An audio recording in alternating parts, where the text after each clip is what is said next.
What's up, guys? So this video is going to be for my buddy Dan Collins. He messaged me last night.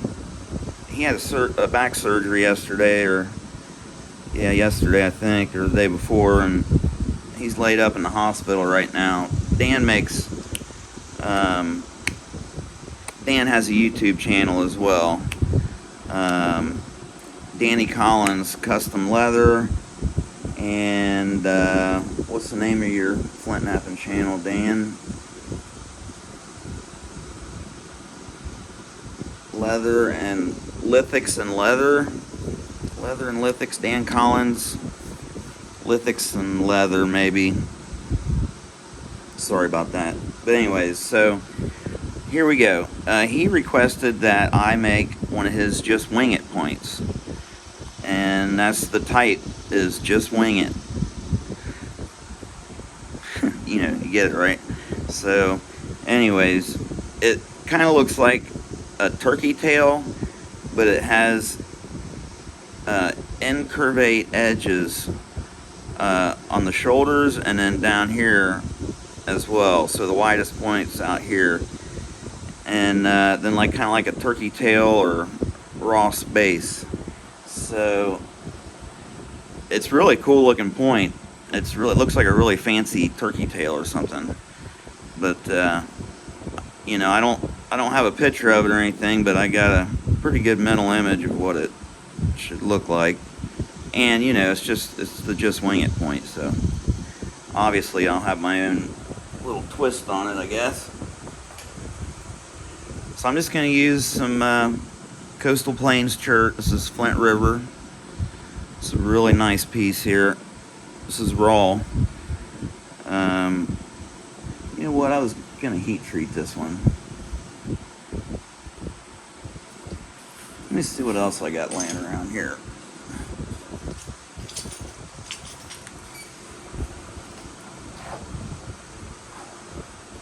How about a piece of the Mookite? I got this from Dan Collins, so Dan, you can watch me nap a piece of your Mookite. I heat treated some of it, man. It turned out spectacular. I couldn't believe it. I was like, man, I kind of wish I hadn't napped all that raw. But no biggie. I do want to show you guys this Mookite real quick. This stuff is amazing. I mean, I almost feel like I should be making cabochons or something from this. It's just incredible. And it was pretty dry before it went into the heat. It was pretty dry and tough. Man, did it ever gloss up. And it flakes like butter. I played around with this one a little bit. Look at the color in this one. Translucent, you can see straight through this stuff. His colors. Incredible.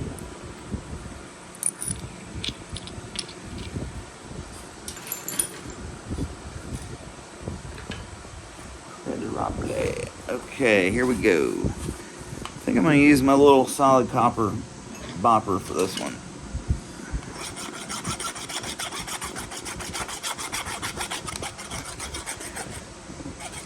Give it a little once over. Make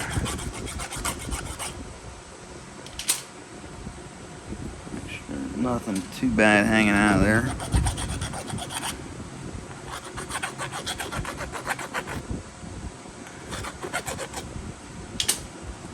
Okay.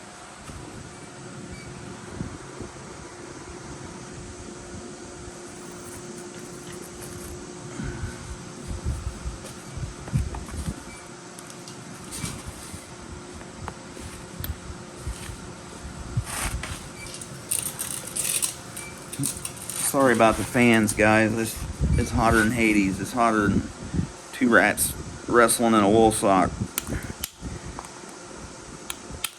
It was hotter yesterday, and it's been here in 10 years. I heard that on the news. I was like, whoa.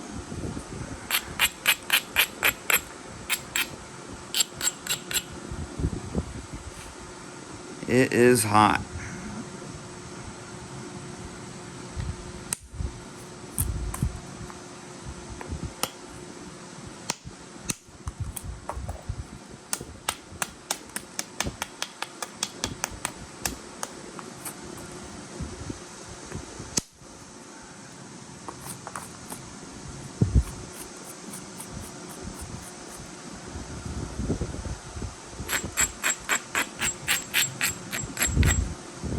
So I'll just try to get this thing, build convexity and regularize it, get it into a rough shape.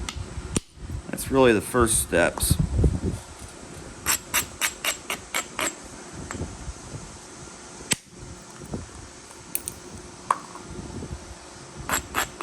This stuff's so nice. So nice.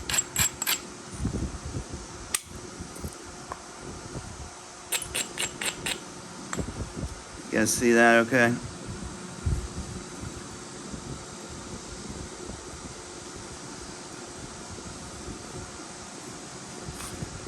Alright.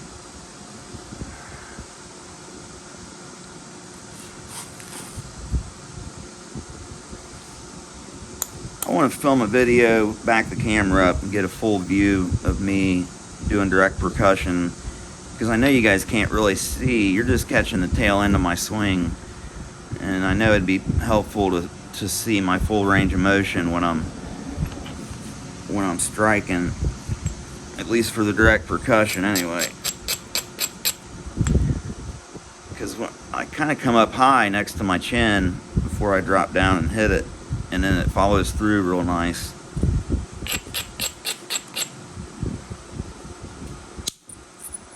I mean, I don't come up that high every time, but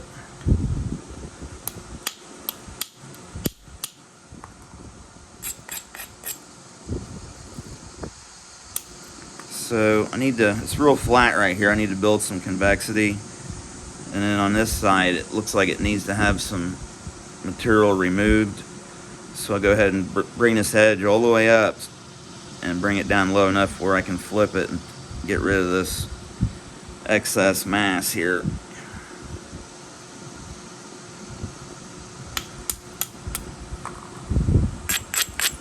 Just taking short flakes to build convexity.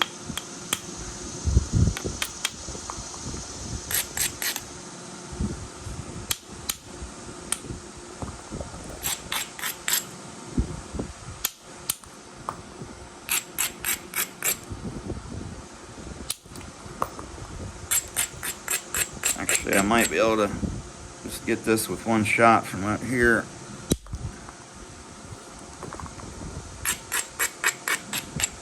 Got most of it.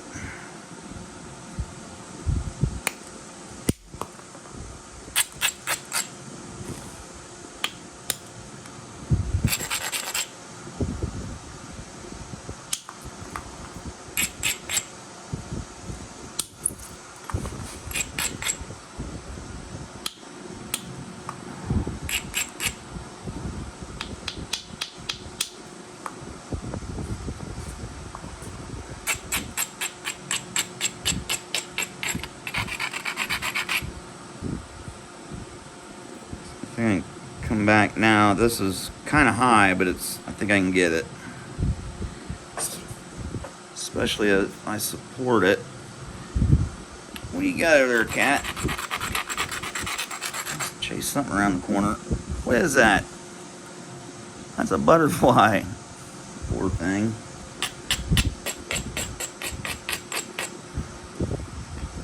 If it walks, crawls, or slithers, she's after it.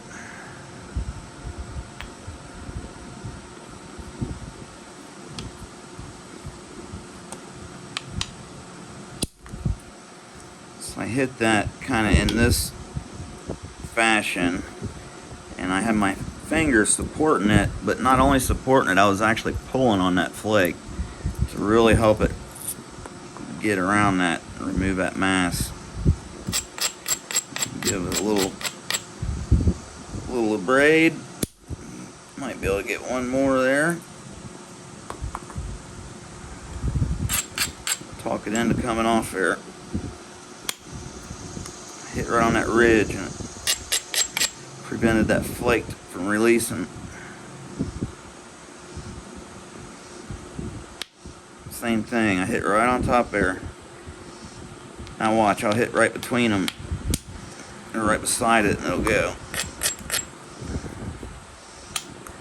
Now those ridges can be used, you can use that to your advantage sometimes. You can smack one, if you hit it real hard, you can force that bulb through that ridge, and it'll stiffen the platform or edge for you.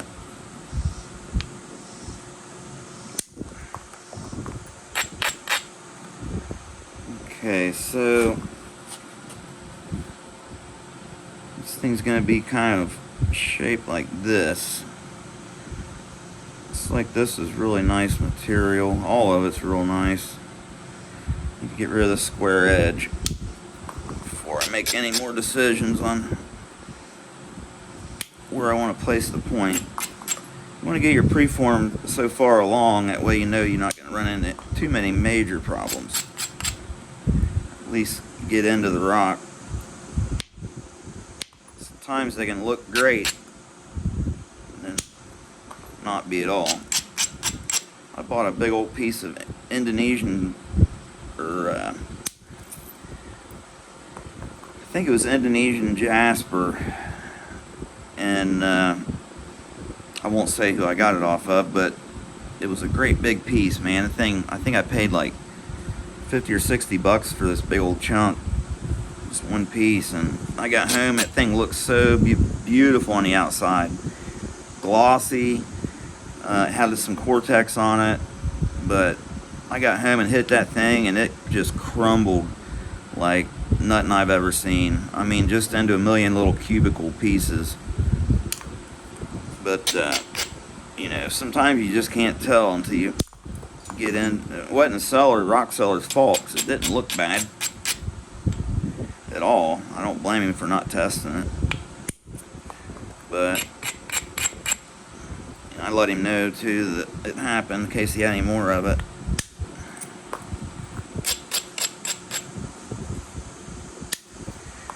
So this stuff flakes like cream cheese.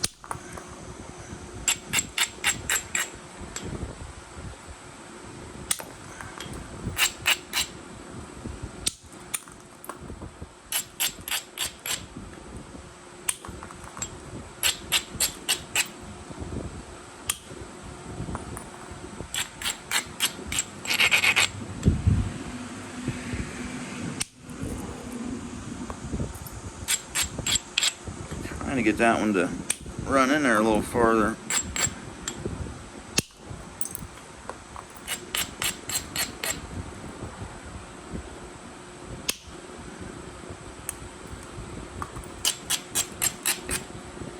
These smaller billets are fun. You just got to take more flakes. And you can still get some pretty good flakes with them.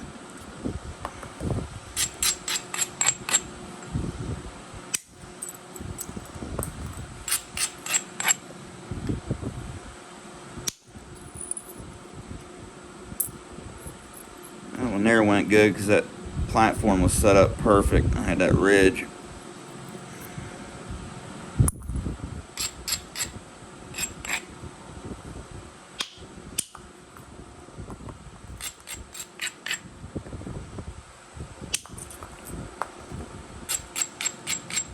This all got to come way in down here, but I'm going to use that material to help me thin before I get rid of it.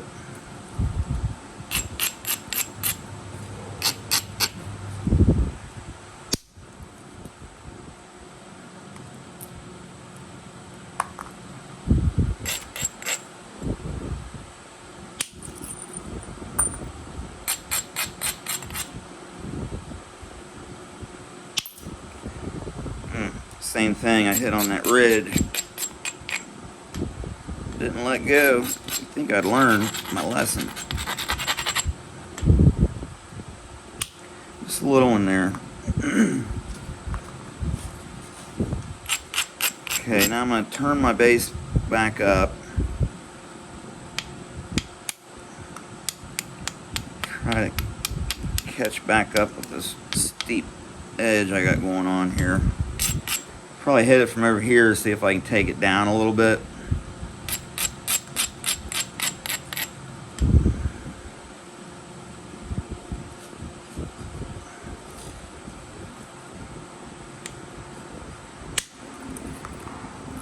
Ooh, looky there, looky there.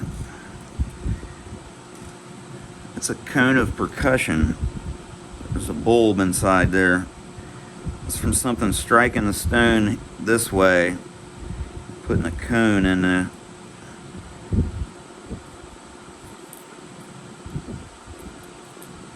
The thing wasn't showing at all. See? That kind of proves my point. You never know what's in there until you get in the rock. What my point was with it. Oh, yeah, take the biface quite a ways before you figure out where you're going to place your point and your piece, because things pop up like this and then all of a sudden now you can't use any of this. I'm not saying that's the case here, but I think we'll be okay if I can get underneath of it. So to deal with this thing, I kind of need to adjust my edge a little more. Not too much. I don't want to get too low because I want that bulb to initiate up high. Get in there and undercut all of that.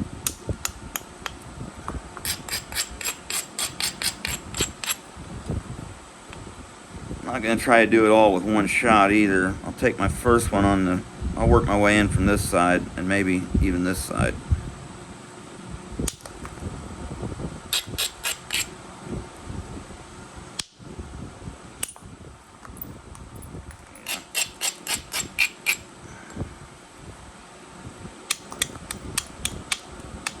Not too bad.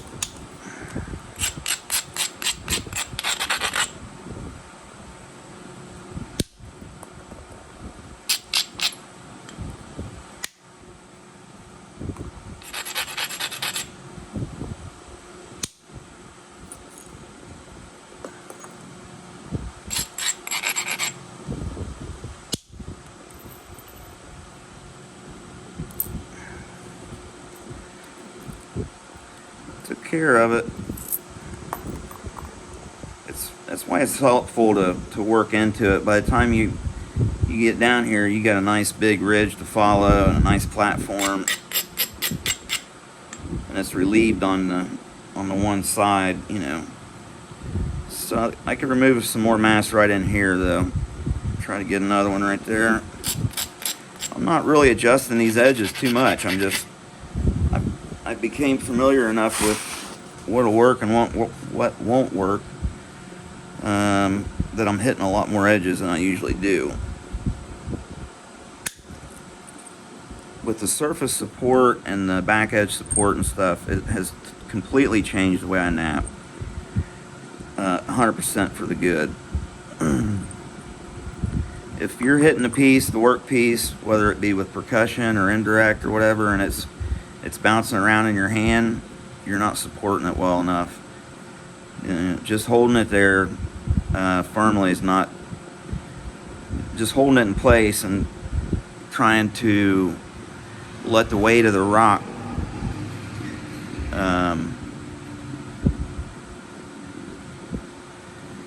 just the mass of the rock determine your flakes. It's not as easy to get those big ones as it is if you just, you know, tighten up on it, get your support set before you take the strike.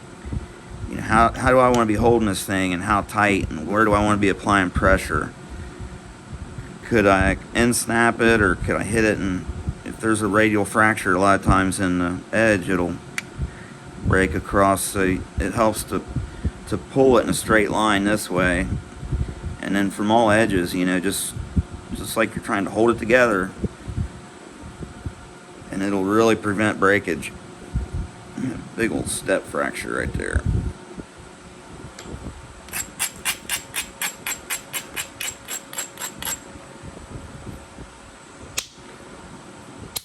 So Dan, I hope you heal up fast, buddy. I know they've came a long way with back surgeries. Won't be long and I'll be getting mine operated on too. Just keep putting it off. Doctors tell me I'm too young to be operated on. If I do get it now, I'll have freaking 10 surgeries by the time I turn 70 or whatever. So I just deal with it. Don't do the pain pills anymore. Those things are the devil. Devil.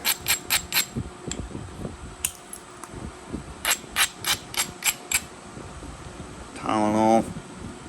Extra strength Tylenol is about as hardcore as this old boy gets anymore.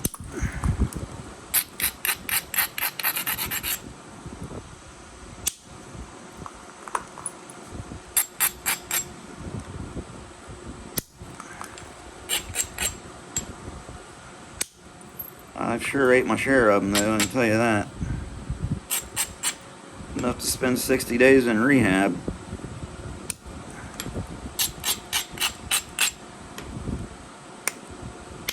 Saved my life. If anybody's struggling with addiction, opiate addiction or any other addiction, contact Luminance. They're in California. Pretty neat program. The way it works is they'll find you a sponsor, and the sponsor is excuse me, isn't made, you're not made aware of who it is. He remains anonymous. So, whoever it is, however it works, I don't know, it just works. But they pay for the whole thing. So I paid no money out of my pocket. Everything was paid for. I went, spent 60 days in this facility. Stayed in a big, crazy house, and the insurance company's paying those guys, those recovery places, ridiculous amounts of money per day per person. So you get treated pretty well while you're there, and it was a medicated detox, and then they gave you Suboxone for a few days, and then that was it. And then went to 3 or 4 meetings a day, NA, AA meetings a day for 60 days in a row. That was enough meetings for me for a while. But it was a really great program, and I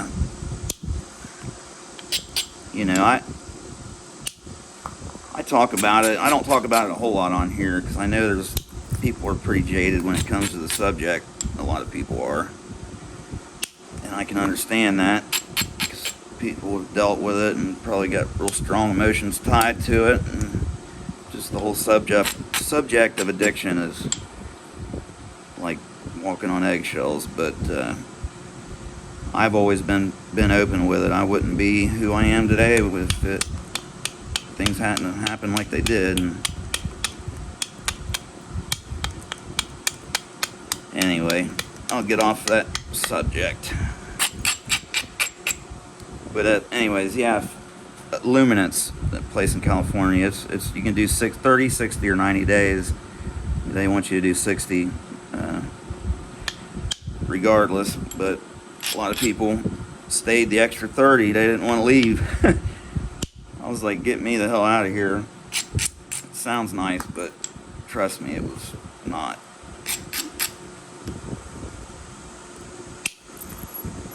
Coming down off that stuff is no fun. Talk about being sick. Ugh. Alright, back to Flint napping. Sorry about that. Okay, I can get another one, good one right here.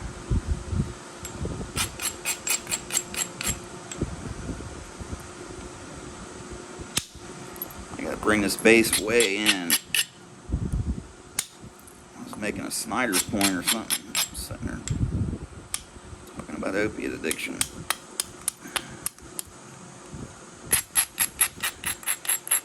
Alright.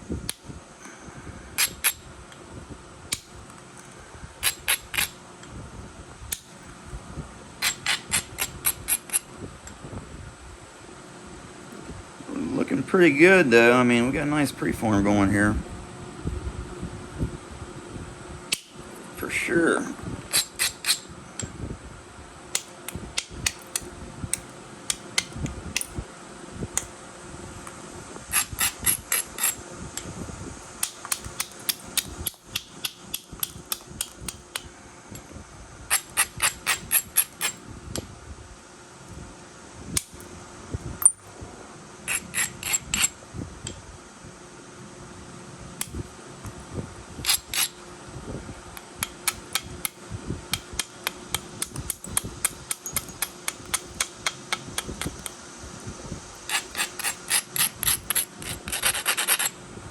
Kind of got a little bit of a mess going on right here, so I'm going to try to clear that off there.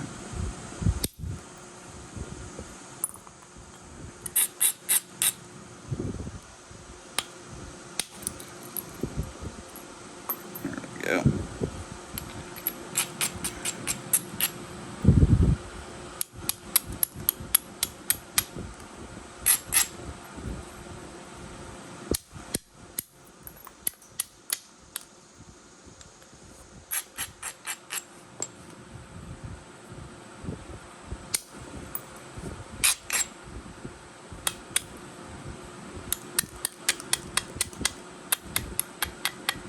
A little bit of a crack in there. That's where that bulb was, that cone of percussion.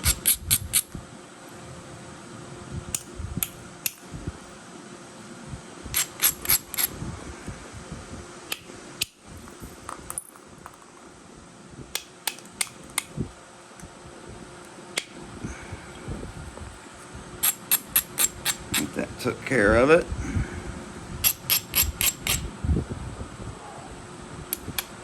Still a little bit left in there.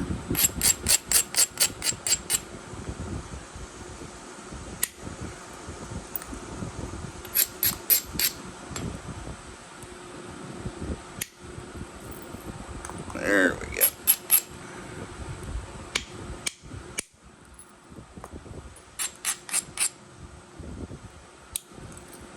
I don't really recommend hitting the edge more than once, but sometimes you can just tell that the edge is holding together.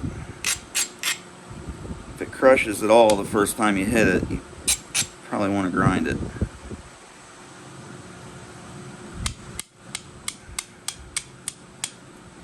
Big old delta on there. Get off there.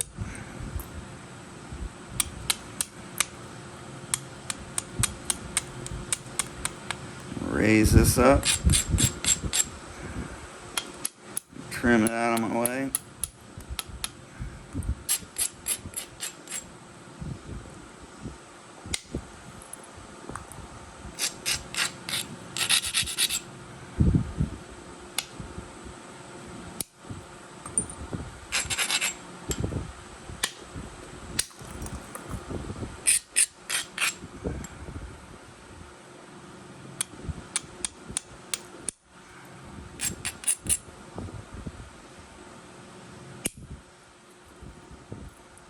That was a good one.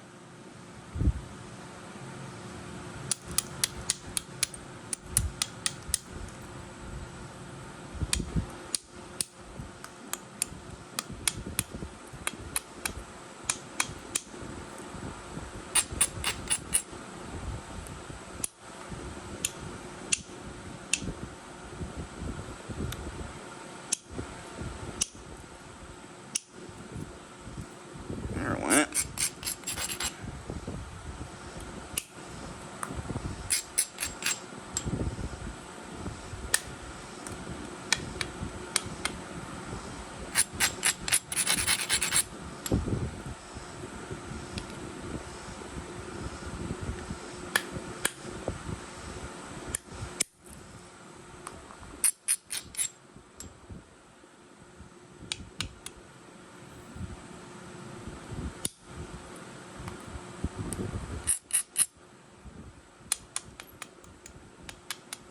Just kind of setting that base up, getting it ready.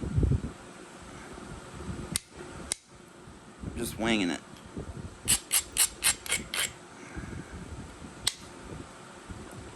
Come on.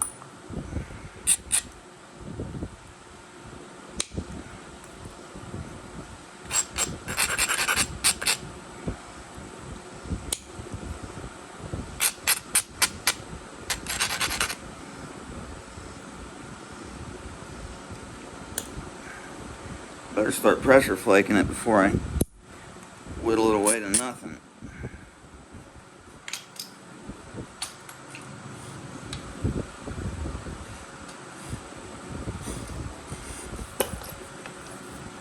Ooh, I about got ya. About got ya. Got cobwebs in your whiskers. Where you been?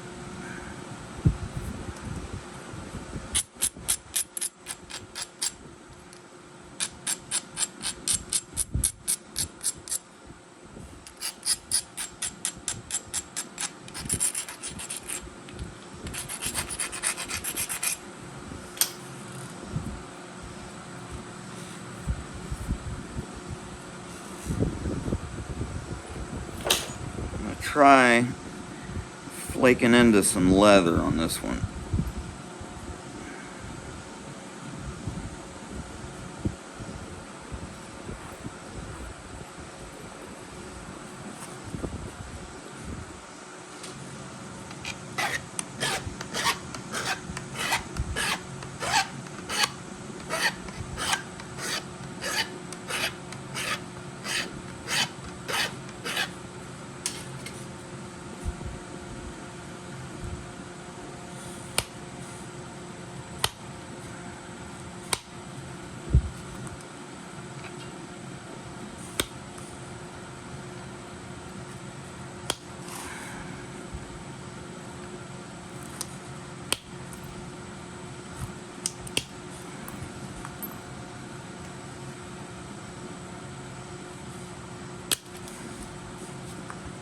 You gotta be careful pushing them too far. It'll step them when they hit that leather.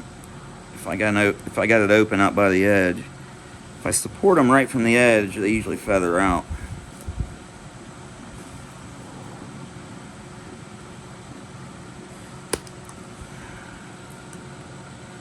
Yeah.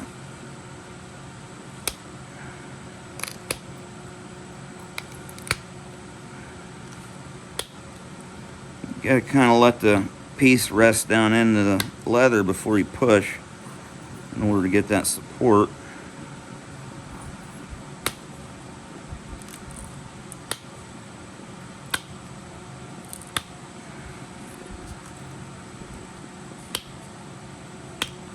Of course, you don't always want that support. Sometimes you just want to take short flakes.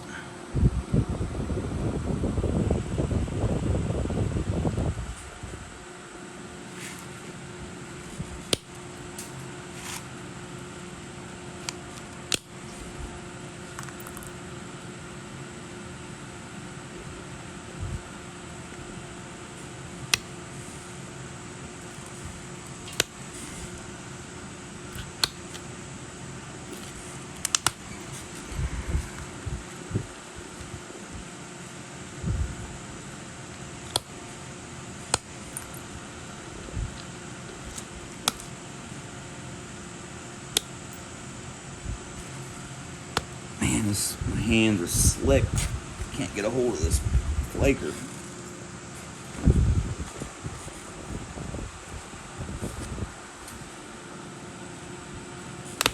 There we go.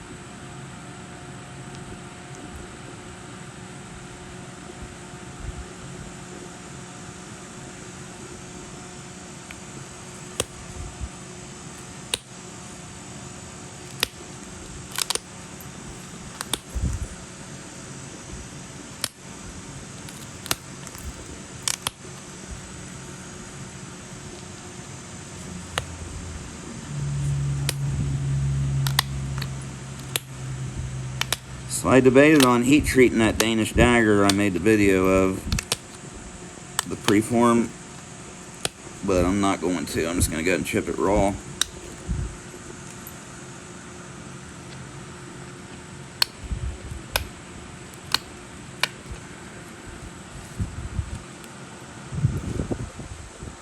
This one here.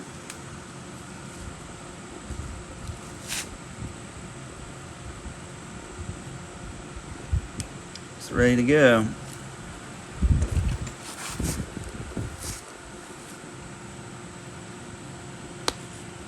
Kind of surprised how well it's turning out so far.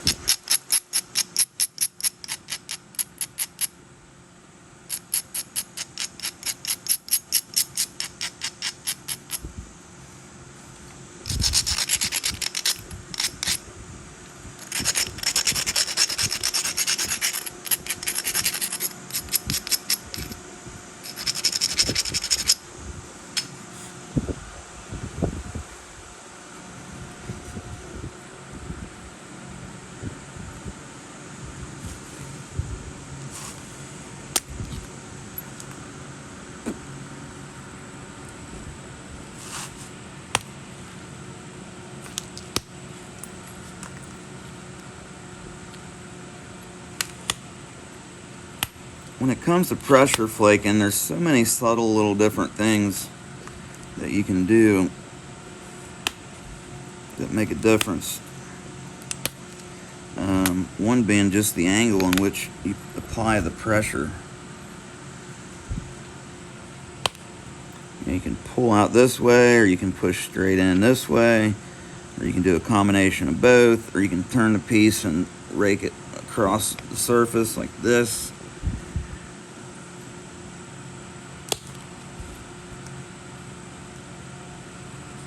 Some people flake like that all the time. You can get some really big percussion looking pressure flakes like that when you grab a hold of the back side of the edge and roll it over and pop a flake off, a big one. Roy Miller does that with an ishy stick. He makes some of his stuff.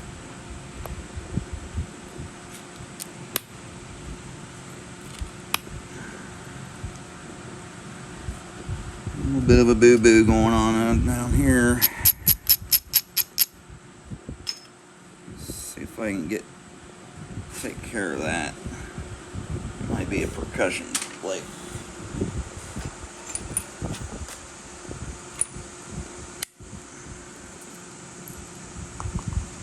Yeah, much better.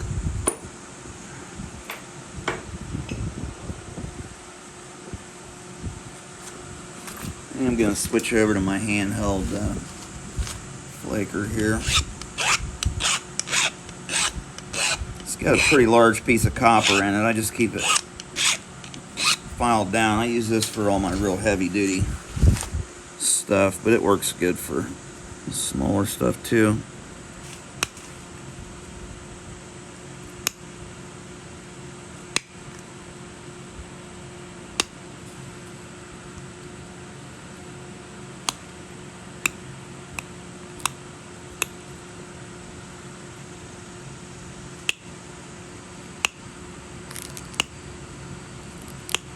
Fun thing with working with a lot of different tools and having a wide variety in your toolkit is that you can make your pieces look a lot different from each other in the way that you can still do that with the same tool really, depending on how you're using it, but it helps give your work a lot of variation,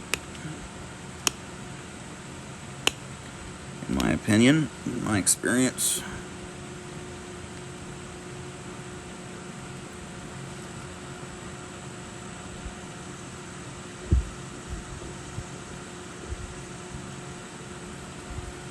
I was going to do the bottom down here, but I'm not.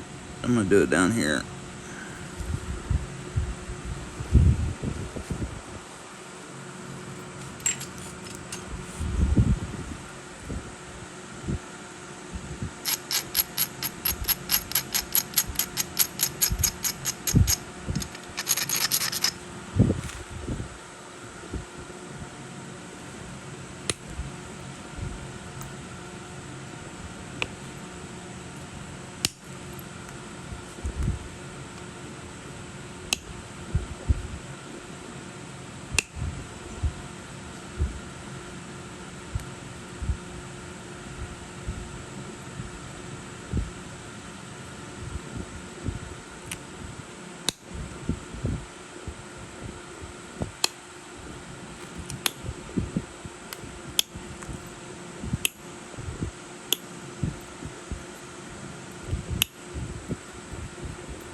Give it a bevel.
Coming in there now.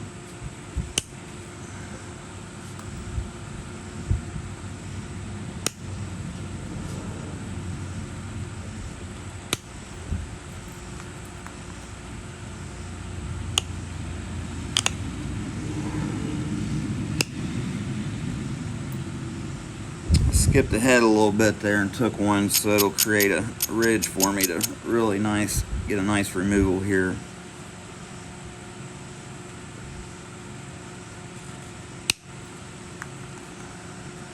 Yeah.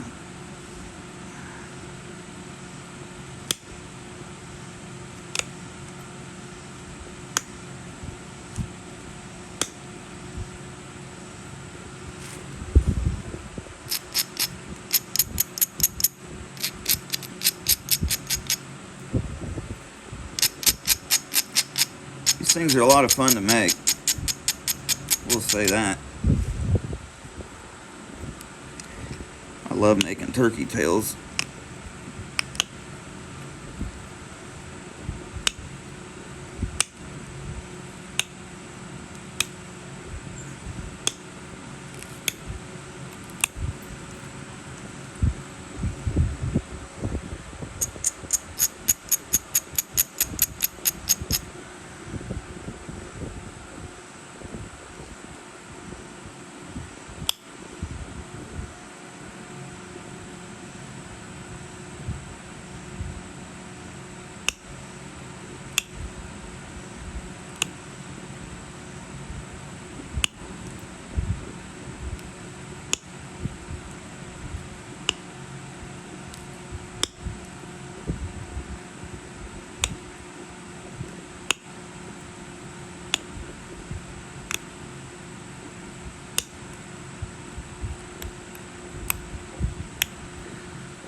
Getting there.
little step fracture going on there, but it's too late in the game to worry about that.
Alrighty. I'm not going to get too much more carried away here.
Alright, I got that little step fracture. I was after him for a while.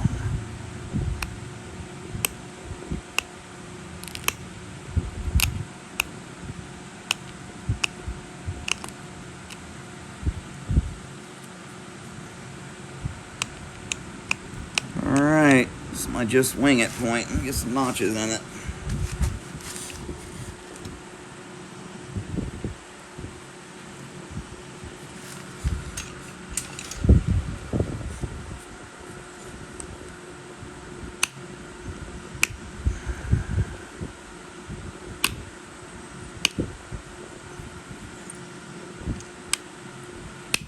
Whenever you're able to take two little pressure flakes next to each other, it's amazing how much easier a notch will go in.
go, Dan. Justwingit Point. If you guys are looking for some of this Mookite, Dan has this stuff quite often, so you can contact him. I think his website's Danny Collins Custom Leather Works, or Danny Collins Custom Leather, yeah, .com. So, and if you want information about the luminance, that program I was talking about, send me a message, or you can email me. I keep forgetting this is YouTube. You can email me at bradsarrowheads@gmail.com, and I can give you the information for the place if you or somebody you know or related to, or pretty much everybody knows someone that's struggling with addiction. So anyhow, hope you guys enjoyed that. Get well soon, Dan. Talk to you soon, brother. Thanks, guys. Thanks for watching.